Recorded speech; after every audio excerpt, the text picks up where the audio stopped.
आणि यानंतर थेट जाऊयात खासदार सुप्रिया सुळे बोलतात।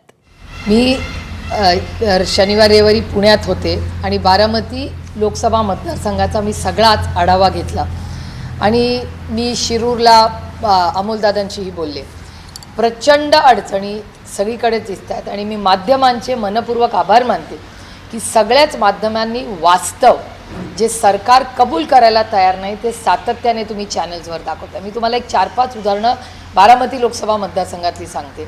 ऑन फील्ड एक तर देशपांडे म्हणून एक ग्रुप आहे जे धायरीमध्ये चपात्या बनवतात। इन्फोसिस असेल, टाटा असेल, महिंद्राच्या सगळ्या हिंजवडीला हजारोने लाखोनी चपात्या ते रोज पाठवतात। आज तिकडे 50% काम बंद झालेलं। आमच्या महिलांना हाताला काम नाही आहे कारण का गॅस नाही आहे। तशीच परिस्थिती बारामतीत आहे। बारामतीचे सगळे आमचे जे ग्राहकचा जो युनियन आहे किंवा सगळे व्यवसाय करणारे सोमानीजी आहेत आमचे, तर त्या सोमानीजींची सगळे ग्रुप परवा दिवशी बारामतीत एकत्र आला होता। मी स्वतः त्यांच्याशी बोलले आणि एक परिस्थिती की बारामतीमध्ये आज जो कमर्शियल गॅस आहे तो कुठेही मिळत नाही। रेस्टॉरंट्समध्ये काही सगळे व्यवसाय बंद झालेले आहेत आणि काही ठिकाणी आमचे जे MSMEs आहेत, आमच्या MIDCs जे आहेत बारामतीमध्ये असेल, मग चाकणला असेल, दौंड, इंदापूर, सगळ्या पुरंदरला सगळ्या MIDCsमध्ये आज काही ठिकाणी 75% कामगार कमी केलेले आहेत कारण का गॅस नाही आहे। मग MSMEमध्ये प्रॉब्लेम आहे, रेस्टॉरंट्स खानावळींमध्ये प्रॉब्लेम आहे। आमच्या महिला भगिनी ज्या घरामध्ये उद्योग करतात किंवा त्यांचे जे छोटे स्मॉल स्केलचे जे छोटे बिझनेस मॉडेल्स आहेत तिथे अडचण आहे। घरामध्ये महिला रांगा लावून जेव्हा ऑनलाईन मिळायचं तर तिथे आज वेळेवर गॅस मिळत नाही आहे। आणि माझी माननीय प्रधानमंत्र्यांना हात जोडून विनंती की त्यांनी गॅस सिलेंडरसाठी एक मोठी जाहिरात केली होती। ते पहिल्यांदा सरकारमध्ये आले तेव्हा की त्यांची एक इच्छा होती की ह्या महाराष्ट्रात ह्या भारतातल्या कुठल्याही महिलेला डोळ्यातून अश्रू आणि खोकला येता कामा नये। सरपणामुळे, सरपण शब्द वापरतो आपल्याकडे गाव आपण, त्याच्यामुळे असं तिला कधी नाही, चूल नको, तिला व्यवस्थित गॅस मिळाला पाहिजे। त्याच्यात आपल्या सगळ्या लोकांनी आपण आपल्या सगळ्या सबसिडी सोडून दिल्या की आपल्याला सबसिडीची गरज नाही, ज्याला गरज आहे त्याला ती सबसिडी मिळाली, उत्तम प्रोग्राम होता।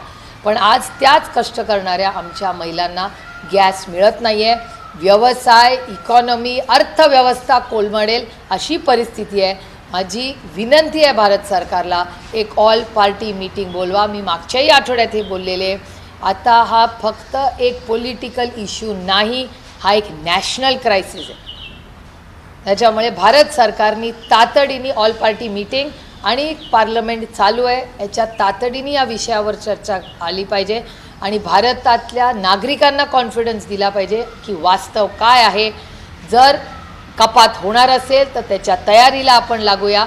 पण गेले अनेक दिवस पॉवर सिक्युरिटीवर राहुल गांधीजी सातत्याने बोलत आले। जे राहुलजी बोललेत ते सगळं आता खरं होताना आपल्याला 2 आठवड्यांनी दिसतंय। आणि एक दुसरा मुद्दा म्हणजे की ज्या प्राथमिक शाळा आहेत की जिथं लहान मुलांना शाळेमध्ये अन्नधान्य दिले जाते, खिचडी दिली जाते किंवा वेगवेगळे नाटक दिले जातं, ते संपूर्ण आता बाधित झालेलं आहे। ते बंद करण्यात आले आणि विशेष करून पुण्यातल्या सर्व शाळांमधल्या बंद करण्यात आले। नाही, मिड डे मील प्रोग्राम जो अटल बिहारी वाजपेयी साहेबांच्या काळामध्ये सुरू झाला, त्याच्यानंतर मनमोहन सिंग साहेबांनी तो देशामध्ये आणखीन मोठ्या आणि चांगल्या पद्धतीने लागू केला। हा एवढा मोठा उपक्रम हा अतिशय महत्त्वाचा आहे। काल मी पुण्याच्या कलेक्टरांशीही बोलले ह्याच्याबद्दल आणि तेव्हा पुण्याच्या कलेक्टरांनी मला सांगितलं, ताई आम्हाला इन्स्ट्रक्शन झालेत माननीय मुख्यमंत्र्यांच्या की या मुलांचं अन्नधान्य किंवा आश्रमशाळा असतील इथे कुठेही कमतरता होता कामा नये। पण तशी परिस्थिती दिसत नाही आणि दुर्दैव एका गोष्टीचं आहे की भारत सरकार आणि राज्य सरकार ही कबूलच करायला तयार नाही आहे की तुटवडा आहे। म्हणजे ही जी महत्त्वाची माहिती आहे ही का सरकार लपवते, का सरकार वास्तवतेपासून का दूर आहे हे मला समजत नाही। कलेक्टरांची स्टेटमेंट्स येत आहेत, कलेक्टर बिचारे जे भारत सरकार किंवा महाराष्ट्र सरकार त्यांना इन्स्ट्रक्शन्स देते त्याप्रमाणे बोलत आहेत की होर्डिंग आम्ही बंद केलं आहे। अरे होर्डिंग होतं आहे कुठे? तुटवता आहे, कमतरता आहे, हे का भारत सरकार कबूल करत नाही आणि एक मोठा ॲक्शन प्लॅन तयार करत नाही याच्यासाठी? प्रॉब्लेम असणार नाही की कॉन्टॅक्ट म्हणून करायचा, कारण कस्टमर केअरचे संपूर्ण नंबर जे आहेत ना ते बंद आहे. बरोबर आहे. त्यामुळं अनेक गृहिणींच्या समोर, कारण अनेक दिवसापासून रजिस्ट्रेशन केलेलं आहे, डिमांड केलेली आहे, परंतु रिस्पॉन्सच मिळत नाही. कुठे कॉन्टॅक्ट करायचा तेच माहिती नाही, ते LPGची सगळी यंत्रणा भारतात कोलॅप्स झालेली आहे. त्याच्यामुळे आम्ही तातडीने पार्लमेंटमध्ये ह्याची चर्चा मागतोय. परवाही हरदीप पुरीजींनी जे स्टेटमेंट केलं आणि चॅनल्सवर, मी विरोधक म्हणून हा आरोप करतच नाही, ही वेळच नाही आहे विरोध करायची, ही समंजसपणाने भारत सरकारने सगळ्यांना एकत्र येऊन मार्ग काढण्याची वेळ आहे. आणि जर तुटवता होत असेल तर तुम्ही सांगितलं पाहिजे लोकांना. वास्तव मारामाऱ्या व्हायला लागल्या, लोक दुकानं अटॅक करायला लागले.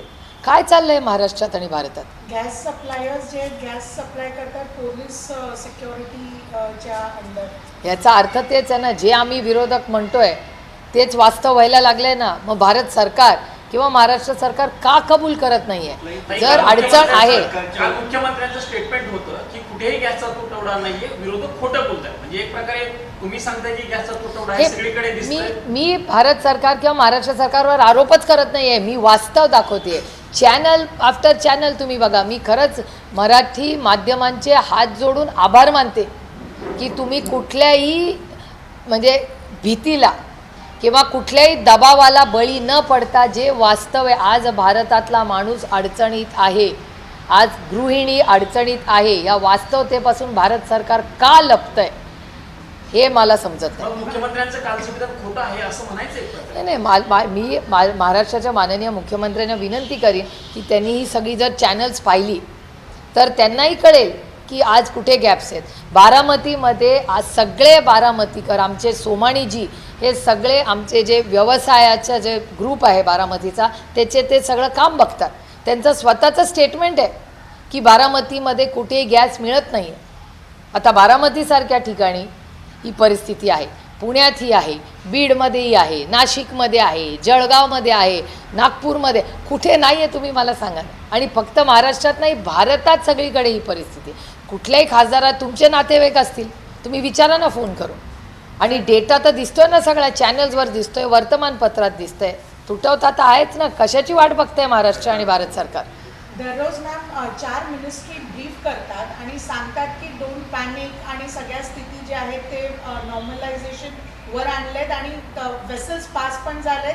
आज 2 गुजरातला पण पोहोचणार आहेत. या सगळ्यांच्या मध्ये जे कॉमन मॅन आहे त्याच्यात ती कुठे सॅटिस्फॅक्शन दिसत नाहीये, ऑन ग्राउंड ते कुठे दिसत नाहीये जे मिनिस्ट्रीज बोलतात 4 वाजता. नाही, सरकार रोज एक 4 वाजता जे बोलतं आणि वास्तव याच्यात भरडला जातोय सामान्य माणूस ना. सामान्य माणसाला नाही ना मिळत आहे सिलेंडर. तुम्ही घरातले अनुभव बघा ना, बाहेर कशाला जायचं आपण कोणी, आपल्याच अनुभव बघा. आणि मी बघते ना, मी बारामतीमध्ये मी पुन्हा रिपीटच करते, आमचे रेस्टॉरंट ओनर्स, आमच्या गृहिणी ज्या घरातून व्यवसाय करतात, त्यांच्या चपाती असेल, काय डबे देत असतील त्या असतील, किंवा आमचे अनेक शेतकरी बंधू आहेत ज्यांच्या मुलांनी आज हॉटेल म्हणून सगळ्या मोठ्या हायवेजला टाकले. सगळीकडे प्रॉब्लेम आहे. म्हणजे MSME प्रॉब्लेम, केटरिंगमध्ये प्रॉब्लेम. अरे लग्न हा केवढा मोठा बिझनेस आणि आपल्या देशामध्ये तुमच्याच सगळ्या चॅनलवर मी बघितलं की लग्नांमधले मेन्यू कमी झाले, शक्य नाही, किंवा काही ठिकाणी जेवणच देत नाही लग्नामध्ये, या अक्षता टाका आणि जा, अशी दुर्दैवानी परिस्थिती झालेली आहे. मग हे सरकार का कबूल करत नाही आहे? ABP माझा, उघडा डोळे बघा नीट.